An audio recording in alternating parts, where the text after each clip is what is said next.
কথা বলেন না, নতুন আমরা আর দুইটা ধারা আছে, তারপর আপনার ডিসকাশন করবো। আচ্ছা, এখন আমরা দেখতে পাচ্ছি 37 সাক্ষ্যয়নের 37 ধারা। সাক্ষ্যয়নের 37টা খুব ইন্টারেস্টিং, খুব একটা মানে এটা একটা মানে কোনো ডিফিকাল্ট কোনো সেকশন। বলছে জনসাধারণের প্রকৃতি, মনোযোগ দেন। হেডলাইনে যেটা আপনার পাবেন মেন বইয়ে, যে রিলিভেন্স অফ স্টেটমেন্ট, এই সবগুলো হচ্ছে 34 থেকে সবগুলো রিলিভেন্স অফ স্টেটমেন্ট, বিশেষ কিছু বিশেষ অবস্থায় বিবৃতি। আচ্ছা, এখন as to be fact public nature, public nature জনগণের প্রকৃতিটা কি, পাবলিক মানে জনসাধারণ, প্রকৃতিটা কি, নেচারটা কি, contained in certain Keats of notification. নোটিফিকেশনটা আমরা বুঝি অনেক সময় গ্যাজেট বুঝি, বা এটা একটা বিভিন্ন সম্পর্কে বুঝি। অনেক সময় সরকার থেকে বিভিন্ন নোটিফিকেশন আছে, যে গ্যাজেট আসে, বলি না নোটিফিকেশন আসছে, কোন একটা টপিক চলে আসছে, যে জনসাধারণের প্রকৃতি বিষয় সম্পর্কে যে বক্তব্যের আদালতে প্রাসঙ্গিক হবে কখন।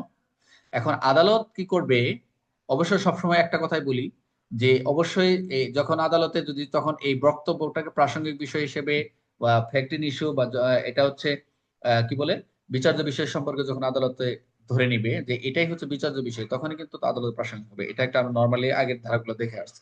এখানে দেখেন যে জনসাধারণের প্রকৃতির ঘটনায় কিরকম, জনসাধারণ প্রকৃতির ঘটনায় কিরকম, দেখুন আপনার মেন বই যেটা বলা রয়েছে, আদালত যদি জনসাধারণের প্রকৃতির ঘটনার অস্তিত্ব আছে কিনা, জনসাধারণের প্রকৃতির ঘটনার কোনো অস্তিত্ব আছে কিনা, অস্তিত্ব আছে কি না, দুইটা বলছে, এই বিষয়ে মতামত গঠন করতে হলে কিরকম, কিরকম, মনোযোগ দেন, কোন এলাকায় পৌরসভা মিউনিসিপ্যালিটি প্রতিষ্ঠিত হয়েছিল কিনা। এখন যদি রফিক ভাইরে আমি জিজ্ঞেস করি, আপনার এলাকা কি, আপনার এলাকায় কি পৌরসভা আছে, রফিক ভাই কি বলবে, রফিক ভাই কি বলবে, রফিক ভাই বলবে কি আছে নাকি, শোনা যাচ্ছে না রফিক ভাই? জি স্যার। হ্যাঁ, আছে।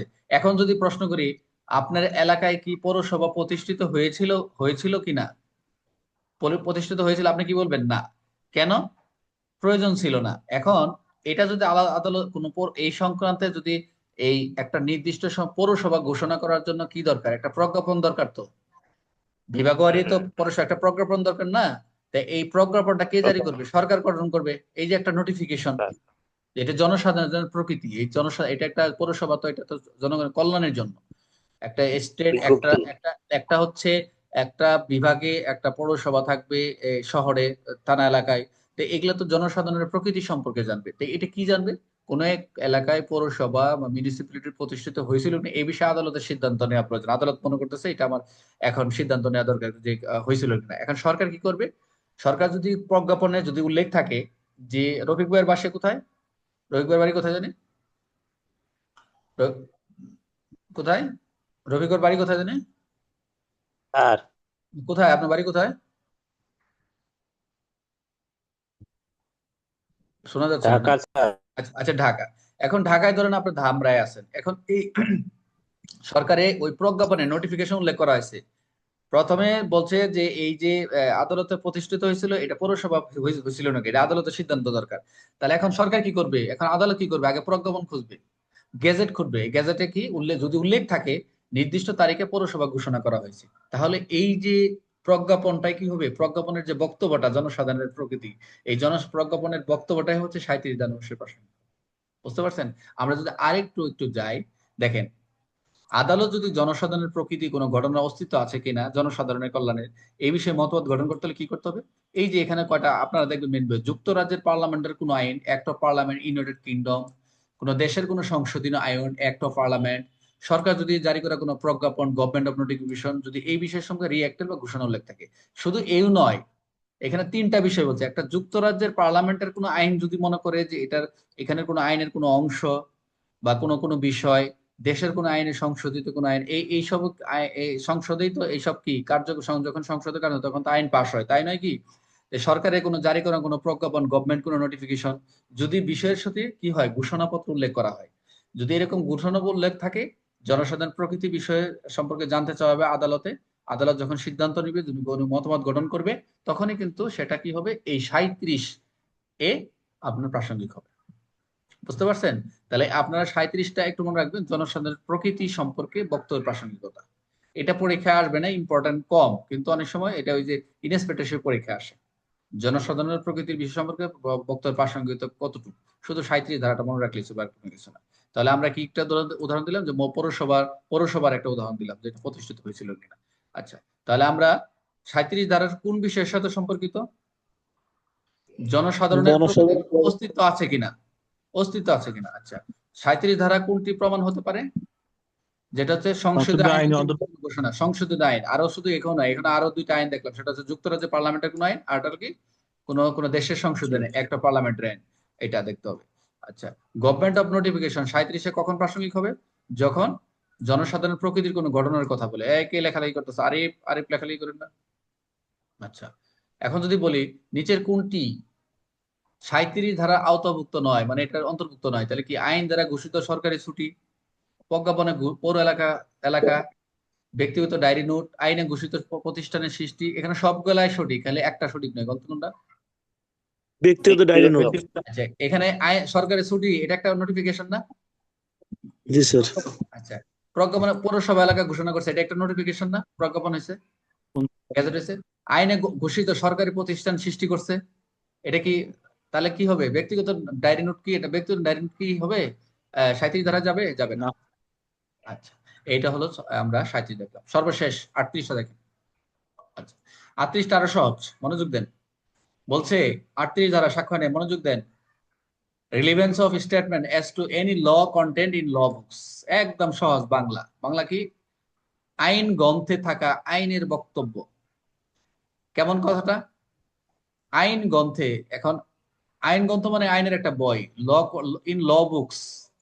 এখন এনি ল কন্টেন্ট যদি ল বুকসে থাকে, রিলিভেন্স স্টেটমেন্ট কার প্রাসঙ্গিক হবে? মনোযোগ দেন। যে কোনো আইন গ্রন্থে, এই যে যারা আইন বই লিখে রেখে গেছেন, যেমন কাজী শামসুর রহমান একজন, তারপর হচ্ছে আরো যারা আগে থেকে ব্রিটিশদের যে বইগুলো রয়েছে মুদ্রিত, বা অথবা দেশের কোনো আইন সম্পর্কে, হবে না।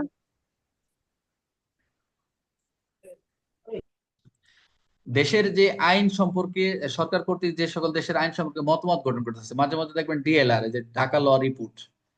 তারপরে এই যে বিভিন্ন মুদ্রিত কিছু কিছু প্রকাশিত হয় আইনের অনেক কিছু বিষয়, কিছু কিছু সিদ্ধান্ত হয়। এখন এই যে আইনি গ্রন্থে কিছু কিছু তাদের যে ভাষ্যগুলো, কথাগুলো, বক্তব্যগুলো, এগুলা কিন্তু অন্তর্ভুক্ত করে। কেন করে? পরবর্তী যাতে এরকম কোনো একটা এরাইজ হলে তারা তাদের বক্তব্যটা যে উল্লেখ করতে পারে, স্যার মহামান্য আদালত বা মহামান্য বিচারক, আহ এই অনারেবল কোর্ট তখন কি করবে, যে এ বলবে এই অমুক জায়গায় অমুক গ্রন্থে এই অমুকের বক্তব্য একটা অভিমত আছে, বা অমুক একটা বক্তব্য রায় আছে।